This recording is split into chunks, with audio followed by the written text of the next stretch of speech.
Download aplikasi Kontan sekarang di App Store atau Play Store. Ketua Federal Reserve Jerome Powell menyatakan bahwa Bank Sentral masih memerlukan waktu untuk menilai dampak kenaikan tarif perdagangan terhadap inflasi sebelum mempertimbangkan pemangkasan suku bunga yang terus didesak Presiden Donald Trump. Dalam kesaksian tertulisnya di hadapan Komite Jasa Keuangan DPR AS, Selasa pagi, Powell menggarisbawahi bahwa kenaikan tarif perdagangan kemungkinan akan mendorong kenaikan harga dan membebani aktivitas ekonomi. Namun, dampaknya terhadap inflasi bisa bersifat sementara, hanya mencerminkan pergeseran satu kali pada level harga. Tetapi bisa juga efek inflasinya lebih bertahan lama. Karena itu, The Fed memilih untuk menunggu dan melihat perkembangan lebih lanjut sebelum mengubah kebijakan moneternya. Setelah pernyataan Powell dirilis, pelaku pasar mulai mengurangi ekspektasi akan pemangkasan suku bunga pada pertemuan The Fed bulan Juli, dan mengalihkan prediksi ke bulan September dengan kemungkinan penurunan lanjutan menjelang akhir tahun. Hal ini sejalan dengan proyeksi ekonomi terbaru yang dirilis pekan lalu, di mana sebagian besar pejabat The Fed memperkirakan 2 kali pemangkasan suku bunga masing-masing 25 basis poin pada 2025, meskipun dalam rapat terakhir, suku bunga tetap ditahan pada kisaran 4,25% hingga 4,5%.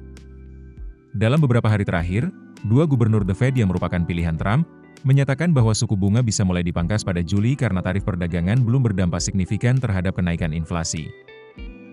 Namun, 2 presiden bank cadangan regional lainnya masih khawatir inflasi bisa kembali naik di paruh kedua tahun ini. Perbedaan pandangan ini menandakan adanya ketidakpastian di internal The Fed mengenai waktu terbaik untuk pelonggaran kebijakan. Presiden Donald Trump sendiri terus melancarkan tekanan kepada Powell, menyebut bahwa suku bunga seharusnya sudah turun 2 hingga 3 poin lebih rendah.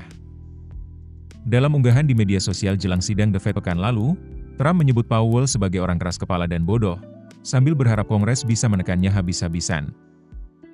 Trump, yang mengangkat Powell sebagai ketua The Fed di masa jabatan pertamanya, diperkirakan tidak akan memperpanjang masa jabatan Powell yang akan berakhir musim semi mendatang. Meskipun menolak desakan Trump, Powell menegaskan bahwa ekonomi AS saat ini berada dalam posisi yang solid, dengan tingkat pengangguran rendah dan inflasi yang masih jauh di bawah puncaknya saat pandemi. Namun, ia mengingatkan bahwa banyak aspek dari kebijakan perdagangan AS yang belum pasti, terutama dengan tenggat 9 Juli yang bisa membawa tarif perdagangan lebih tinggi terhadap sejumlah negara mitra dagang utama AS.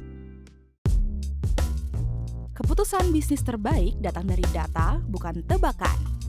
Mudah berlangganan Business Insight dengan subscribe with Google.